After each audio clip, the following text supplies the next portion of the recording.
Hello everyone. कहाँ से शुरू करूँ? चलिए डिस्क्लेमर से शुरू करता हूँ। सबसे पहले anyone watching this video and all other videos on this YouTube channel the profit curve, please हमारा वीडियो डिस्क्रिप्शन एक बार देखिए, उसमें एक डिस्क्लेमर है, वो डिस्क्लेमर ध्यान से पढ़िए। All stock ideas on this channel discussed are purely for educational purposes. कोई भी डिसीजन अपने पर्सनल फाइनेंस पोर्टफोलियो में लेने से पहले सेबी रजिस्टर्ड इन्वेस्टमेंट एडवाइज़र से ज़रूर बात करें या उनको कंसल्ट करें and then take a call.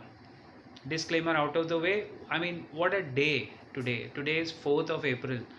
I don't think anybody could imagine that new financial year की इस तरह फर्स्ट मंडे जो है नए फाइनेंशियल ईयर का, उसकी इस तरह धमाकेदार शुरुआत होगी। And what a time to make this announcement. आज आप जहाँ भी फाइनेंशियल वीडियोस खोलेंगे तो यही बात हो रही होगी, HDFC and HDFC bank announces a merger. And look at the timing guys, सुबह 9:05 पे ये न्यूज़ आती है। इमीडिएटली सारे मीडिया चैनल, सारे फाइनेंशियल कॉन्टोर्स में ये न्यूज़ डिस्कस होने लगती है। Even though people don't go into the detail, क्योंकि इंग्लिश में एक कहावत है, devil is always in the detail. लेकिन डिटेल पब्लिश होते होते दोपहर हो सकती है, शाम हो सकती है, but look at the kind of volume. पूरा मार्केट का जो टेक्सचर था आज के दिन का, वो पूरा बदल गया। I think you have to give it to the management for HDFC Group. They called it at the right time. I don't think they could have been better timing to this.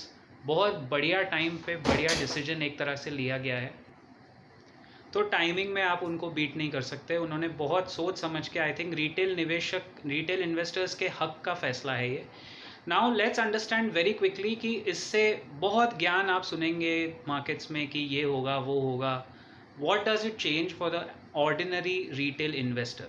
सबसे पहली बात, congratulations to all those people जो HDFC bank लास्ट इतने सालों से monthly SIP अगर कर रहे हो और जमा कर रहे हो, today is your victory day. आज आपकी एक विक्ट्री परेड होनी चाहिए, बिकॉज लास्ट 2-2.5 साल से stocks like ITC, HDFC bank जो रैंक अंडर परफॉर्मर्स रहे हैं, वो अब आपको परफॉर्म करते हुए दिखेंगे। And not just because of the merger, because of quarterly results.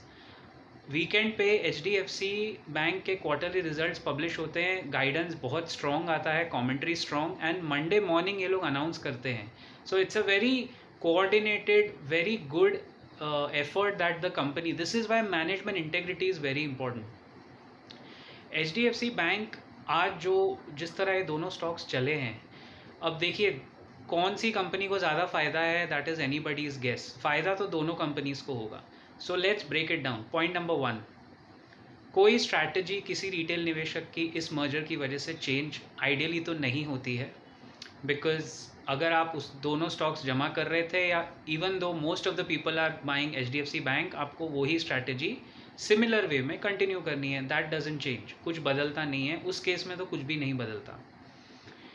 Secondly, क्यों फ़ायदा होगा, ये मर्जर क्यों ज़रूरी था, what is the big deal about it. तो मैं आपको बताऊं, रेगुलेटरी कंप्लायंसेस के वजह से कोविड जैसे इवेंट्स के बाद, या ये जो वॉर लाइक सिचुएशंस के बाद, it is good to consolidate. इसको हम लोग फाइनेंशियल पार्लेंस में बोलते हैं हल्का सा consolidation. Consolidation is always good for business. अगर आप दो एंटिटीज़ चला रहे हो और दोनों मार्केट लीडर्स हैं अपने अपने स्पेस में, जैसे HDFC हाउसिंग लोन, NBFCs में, HDFC बैंक बैंकिंग सेक्टर की सबसे बड़ी बैंक, निफ्टी में वेटेज सबसे बड़ा है बैंक निफ्टी में, तो अगर आप उनको साथ में लाते हो, you can match the synergies of the two companies, they complement each other. HDFC bank का जो कासा रेशियो है, जो करंट अकाउंट सेविंग्स अकाउंट है, वो इतना बेहतरीन है that they can really help HDFC parent discover home loans. तो सेकंड जो पॉइंट मैं कह रहा हूँ कि फ़ायदा दोनों कंपनीज़ के मैनेजमेंट को है, they are brilliant synergies they can exploit.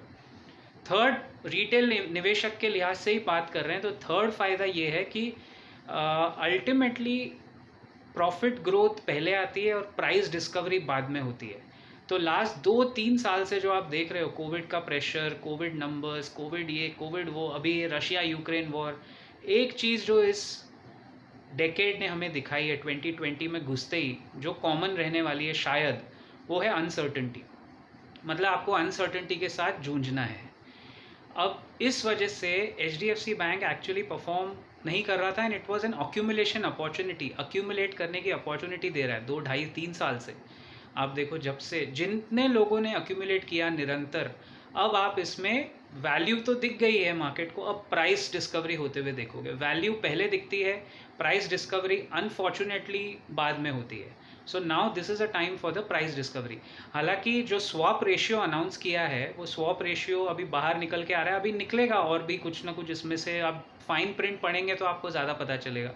Eventually it's good for the industry, it's good for India. Today if you are buying HDFC you are actually putting a dot on India's growth story. और ये बात सही है क्योंकि ये बहुत बड़ी merged entity उभर के निकलेगी। स्वैप रेशियो जो अनाउंस किया है, if you have 25 shares of HDFC limited you will get 42 shares of HDFC bank. 42 या 43 कुछ एक अमाउंट है, आई थिंक 42 है।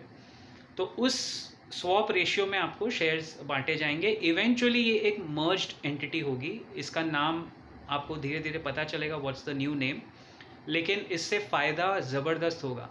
नाउ आई एम वंडरिंग कि संजीव बजाज जो बजाज फाइनेंस के और बजाज फिनसर्व के भी हेड हैं, वो भी सोच रहे होंगे कि यार ये ऐसा कुछ, I am not sure whether वो लोग करेंगे या नहीं, बट आप देखोगे पोस्ट अनसर्टन इवेंट्स इस तरह का कंसोलिडेशन मार्केट में होता है एंड इवेंचुअली ये मार्केट को पसंद भी आता है। When was the last time you saw HDFC Limited run up in a day 16 to 18% ऊपर इंट्राडे में? कब आपने देखा था वो स्टॉक को चलते हुए? तो इवेंचुअली क्या होता है, अंडर ओनरशिप है मार्केट में, लोगों ने खरीदा हुआ कम है HDFC लिमिटेड, तो यहाँ से मुझे लगता है HDFC लिमिटेड शॉर्ट टर्म में ज़्यादा गेन करेगा। HDFC बैंक में प्राइस के बाद वैल्यू डिस्कवर हो गया है, अब प्राइस डिस्कवरी होगी। वैल्यू डिस्कवरी के बाद अब प्राइस डिस्कवरी हो रही है। अब HDFC बैंक अपने पुराने हाइज छूता हुआ आपको नज़र आएगा। So it's a good thing, it's a thing to celebrate. I never thought, ये 4-5 साल पहले भी ये प्रपोजल एक्चुअली आया था, दोनों ने प्रपोजल दिया था कि let's merge these 2 big companies. एक ही ग्रुप में है तो कल्चरल इश्यूज़ तो है नहीं मर्जर में, तो ये पहले भी आया था, लेकिन उस वक्त आई थिंक कोई रेगुलेटरी इशू के वजह से नहीं हो पाया। I think now both RBI के और सेबी के रेगुलेटरी इश्यूज़ क्लियर हो गए हैं, तो ये मर्जर अनाउंस हुआ है। Let's celebrate guys. अगर आप इन दोनों में निवेशित हैं, एक बात तो इंडिया में कोई भी इन्वेस्टर बोल सकता है कि HDFC ग्रुप के जो स्टॉक्स हैं जो अब तक अंडर परफॉर्म कर रहे हैं, this will act like a trigger point. ये एक बहुत बड़ा पीछे से ना एक धक्का, एक ट्रिगर लग गया है। अब आप पूरा परफॉर्मेंस ये सारे स्टॉक्स में आते हुए देखोगे, थोड़ा थोड़ा करके। Of course this is not a trading idea और अ ट्रेडिंग बेट, लेकिन आप परफॉर्मेंस आता हुआ देखोगे और इस तरह वो पूरा कंसोलिडेशन अपना और जमाते जाएंगे फाइनेंशियल सेक्टर पे, जो ऑलरेडी उनका काफ़ी हद तक बढ़ गया है।